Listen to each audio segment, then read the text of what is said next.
Should a DM ban content?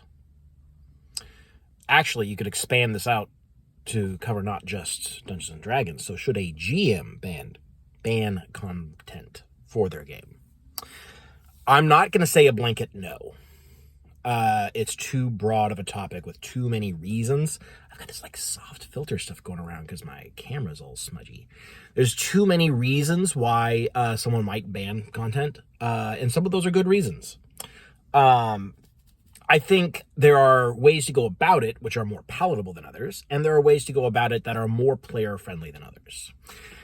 When I run a game, any RPG, I don't ban content that I think is problematic. With a couple of exceptions, things that don't have legitimate uses. For example, if I were to run a 5th edition campaign, God forbid, I would probably ban Nystul's Magic Aura. Because it's a spell that either does basically nothing or opens up huge problems. It creates so many issues. It is just not worth dealing with. So I would just say, no, we're not. That doesn't exist. We're not dealing with that. But I'm not going to go ban subclasses or classes. The closest I would come is to ban wizard, because wizards are dumb. But I wouldn't ban subclasses. I wouldn't ban feats. I wouldn't ban races for like game balance reasons. What I would rather do is come up with additional content that competes with whatever it is that I think might be a little over the top. Probably not exceeds it, because you don't want things to be too over the top. That's just power creep, and that's pushing the problem in a different direction.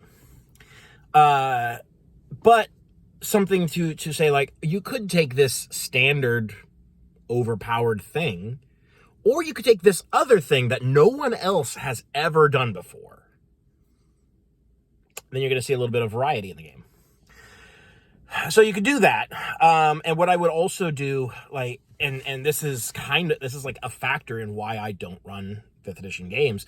What I will also recommend is finding alternatives for the weak stuff, not just the strong stuff. There's plenty of good homebrews out there for like rewritten versions of the martial classes and additional classes as well, that sort of address the issues inherent in non-caster classes. So I would recommend using something like that, or coming up with your own.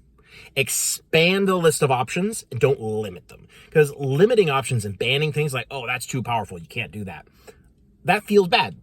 Even if it's a completely legitimate argument, even if you're 100% right that it is better for the game for it not to exist, it feels bad. And so it's not really an ideal solution.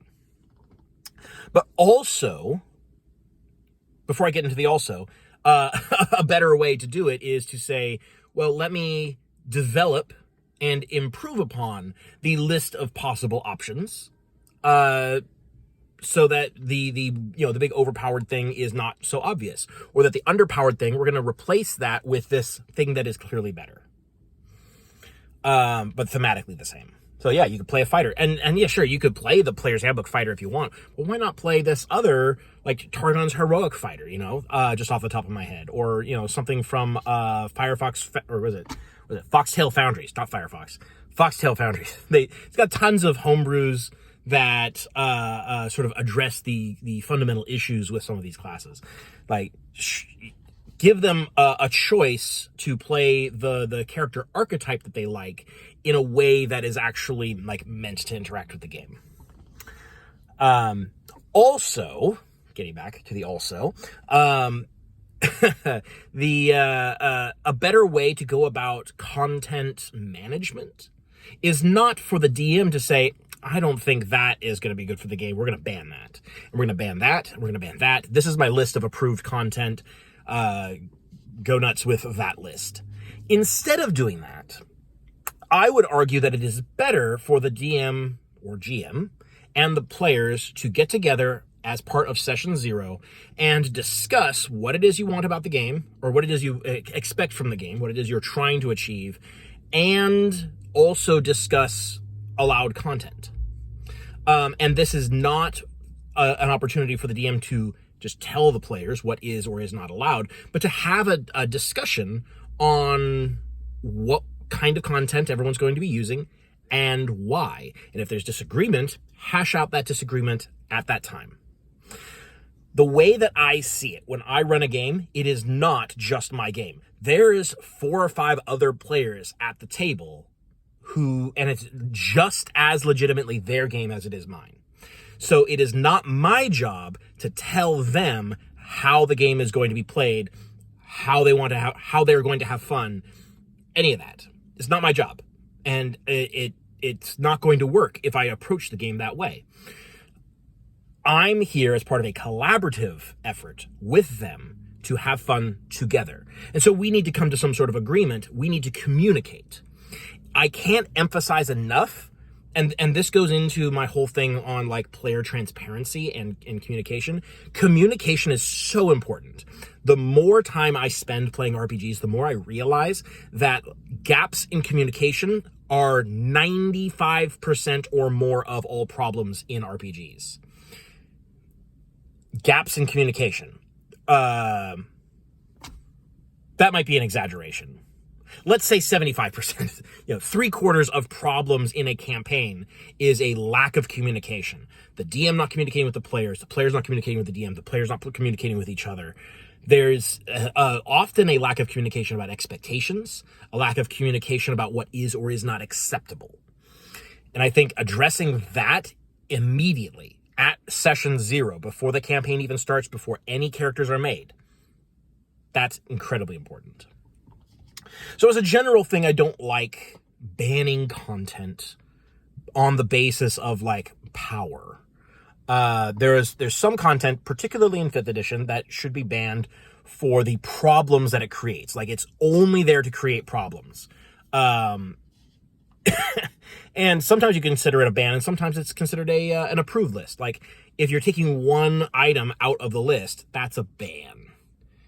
If you're taking lots of items out of the list, you could present it as an approved list. More palatable. But yeah, I would take out Nice Tools Magic Aura. I think that's the only spell in 5th edition that I would say that spell needs to be removed. There are other problematic spells, to be sure. But a lot of them are like 7th level and higher spells, and so they don't really factor into nearly any campaign, because campaigns end before those become a thing.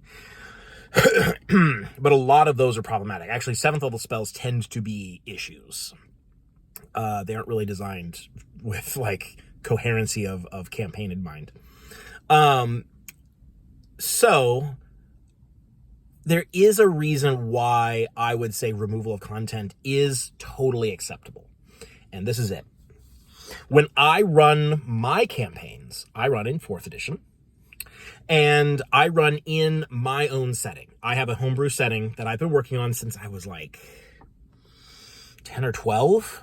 It's been multiple decades. I have been developing this system. I actually originally made it as like I made a board game, because I was that kid who makes board games. And when it was like a fantasy battle board game. It was actually shockingly similar to the old, if you remember, the D&D miniatures game that came out when Wizards of the Coast first started doing their D&D miniatures line. There was a skirmish game. It was kind of similar to that, but a lot worse. It was printed out on little cardstock chits with pixel art that I stole from another game. Anyways, I realized I needed to have I'm getting way off topic. Wow. I needed to have a background, a story, a world for this game to be set in. And then I expanded that out and out and out. And when I started running D&D, when I started running D&D, all of my games, nearly every campaign I've ever run has been set in that world. So the consequence of this is that the world that I run in predates me playing D&D, predates me being basically aware of D&D, which means that not all the creatures from D&D are in my world. Some of them are. for sure. You have your standard, humans, elves, dwarves, orcs. Those are sort of the core four. And I have incorporated things, like I see something in D&D, like, that's really cool. I like that. I want that in my world. And I can incorporate that into my world. Some of that has been successful. Some of that has not. For example, in my last campaign, well, not my last campaign, but 2 campaigns ago, the party actually, like, they prevented Warforged from becoming a thing. And they removed the infernal power from all tieflings. So tieflings aren't a thing anymore. So there are no tieflings and there are no Warforged in my world for those reasons. There's additional races that I just don't really care for, and they don't really fit thematically. They don't have a place in my setting, so I just have not incorporated them into my world. Gnomes and halflings, for example, they just don't exist. They never did. I don't have a reason to incorporate them. So when I run a campaign in my setting, I have a curated list of races that can be played.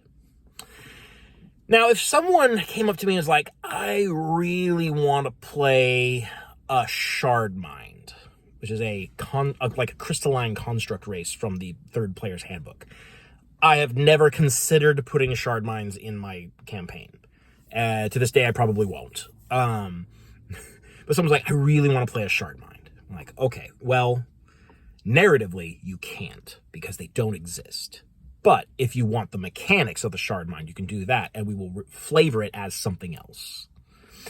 So that is something that you could definitely do if this is your situation where there's like a list of races or a list of something that don't all fit in the world that you are running in. It's 100% legitimate to say these don't exist in the setting, therefore you cannot play it.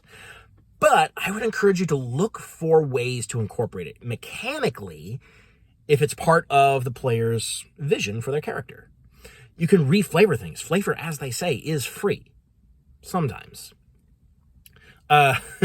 So if you can reflavor it, let them play the thing mechanically, even if it doesn't exist narratively in your world. But I do 100% understand, and I can get behind curating options based on what is canonically in the setting that you are running in. That, I think, is a legitimate reason to remove content. I can't think of any other reasons why someone might remove content. No, they're sane reasons anyways. There is this notion, and I've talked about this in a bit before. There is this idea that anything official from Wizards of the Coast should be acceptable, and any other third-party items or homebrew should not be acceptable. I think that's kind of crazy, to be honest. Like, if you look at the content that Wizards of the Coast puts out, and then you look at third-party content, there isn't you can't say that Wizards of the Coast content is consistently better. It is equal to or sometimes worse than other people's content for a variety of reasons that I'm not going to get into in this video. So I think banning content or removing content or banning like third-party stuff just on the basis that it is third-party, like, it's sure, like, if you look at a class, like, say that's ridiculous, that's not going to work. Fully legitimate. Have that conversation with your player about why that class is not acceptable. But like, I think a blanket ban against third-party content or homebrew belies a sort of naive trust in Wizards of the Coast that is fully undeserved. So that's my take on banning content and why you probably shouldn't do it, or at least you should approach it in a different way than a lot of people do.